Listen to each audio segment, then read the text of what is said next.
tell you a little bit about the new Blaskalt pickup systems for the upright basses. We have quite a few of them, and kind of designed specialty bass pickups for every sort of upright genre and amplifier system and any sort of upright bass live situation that you're going to be in, whether it's playing a coffee shop gig or playing to a big stadium full of people. So I want to show you first the Channel Blaster 2, which is the new improved version of our Channel Blaster, and some of the differences. Our Channel Blaster was a stereo pickup system that came with the bridge pickup, slap pickup, and then a box that blended everything and EQ'd it, and also served as like a preamp filter. So what I've done for the Channel Blaster 2 is I've moved all of this inside of a tailpiece. So now we've eliminated the need to carry around a pedal, and also the need to carry around a stereo cable, because these are kind of hard to find, and if you don't have a stereo cable, you're not using both of your signals. You're probably not going to get your slap signal. So I wanted to just simplify it and make it an easier system to use, and kind of keep it all self-contained on the bass, so that you can plug in with a standard guitar cord just right out of the side. A more permanent jack as well, so you don't have your cable pulling your jack off your strings or whatever. Also, the EQ controls we've mounted on the back side of the pickup of the tailpiece. So all of your preamp and controls are here, and your 9-volt battery is here. And like I said before, you just plug in to your jack with a standard guitar cable, 1/4 inch. So this is the Channel Blaster 2. I have it installed on my 1955 Framus. You can put them on any bass. It's just a matter of changing out your tailpiece. There's not a lot of work in that, except for switching your strings over and restringing your bass. Most of the installation is going to be in installing your tension screw and fitting your bridge pickup. And you can watch the instructions for that one. But I'm going to go through kind of the differences in all of the different pickups we have now. So I'll start with this one, which is the Mono Blaster. Sorry, this is the Mono Blaster. This is in a zebra tailpiece. This is a single bridge pickup controlled with a active tone control. You have your treble, you have your mid, and you have your bass.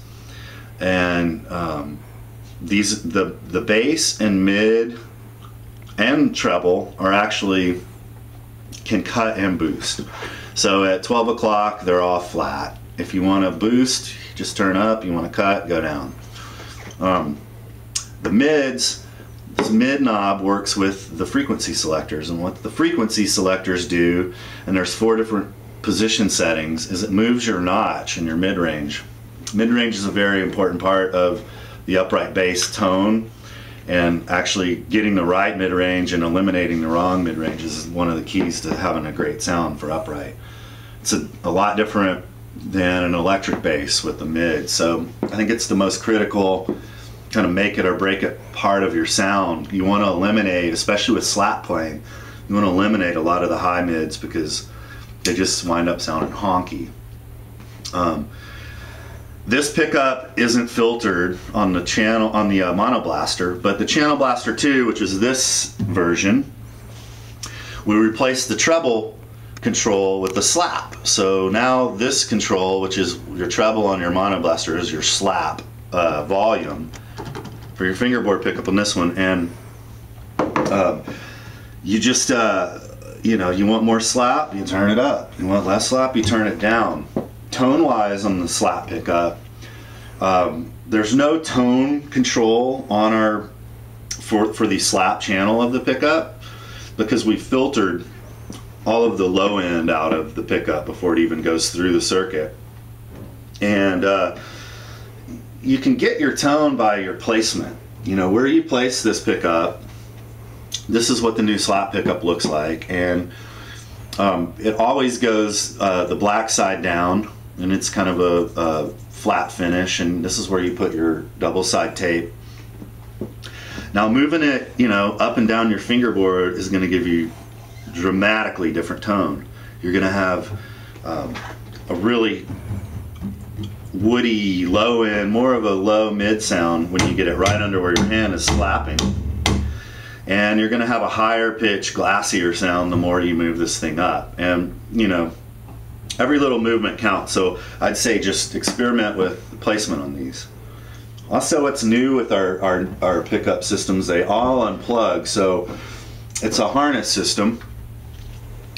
So you can just, you take your pickup and you can unplug it, which means when you plug it back in, you need to know that always there's an arrow. There's an arrow on your harness. And if you can see that tiny little arrow right there, that arrow, no matter where you're playing, if it's your slap, your bridge, whatever, always faces your treble side. So when you plug in your bridge pickup, make sure the arrow is on this side. So the bridge pickup goes in like this, so I'm going to plug it in like this. Now, if you get in a room and you want to try to see what reverse phase sounds like, you can just simply take your pickup off, flip it around, and you'll have a reverse phase. Sometimes you can't hear the difference. Sometimes you can tell a big difference. I don't know. I you know, 100% of the time pretty much run it regular phase. You can do the opposite with your slap pickup. You can reverse the phase on one, keep the phase standard on the other one, and that does some weird noise canceling things, but you know, could be something you like the sound of. So as well as being able to unplug these, there's going to be different cartridges that go with these. So this one is the high output rockabilly, and it's designed to have a big boomy giant round vintage rockabilly sound, for a little more jazzy if you want. But the idea for this pickup was just to give you that thick giant, you know, Bill Haley and the Comets tone on your upright. So that's the Mono Blaster. This is the Channel Blaster 2. And now we have the Channel Blaster 2 magnetic system, which is basically the same thing, except we eliminate the bridge, the piezo bridge pickup, and now we have our 4 magnetic pickups that take their place, that go under each string. Now these are drilled out, and they go under your fingerboard, under each string. It comes with this little preamp that attaches to here, and now everything fits into a tailpiece as well. So all of your controls will be here. It works the same. You got a slap control that works your slap pickup, and then you have the low end and mid range that are going to control these guys. The only difference is this is going to be a little more metallic sound. You can't use gut strings with this system. You can only use steel strings because it's magnet, so it has to read some sort of steel, ferrous metal. Now we have the George A Channel Blaster 2, which is, it's kind of everything, every pickup we make, all in, you know, it's through in the kitchen sink. And this is the George A version. Okay, so you're gonna have your,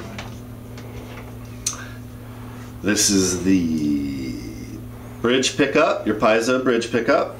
You're gonna have your slap pickup.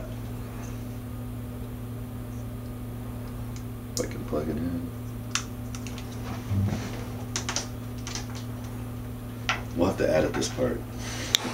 And then you have your 4 magnetics that go with this as well, which you can blend in between your mags and your bridge with this knob. So at 12 o'clock, you've got both your bridge pickup and your magnetic pickups at full bore.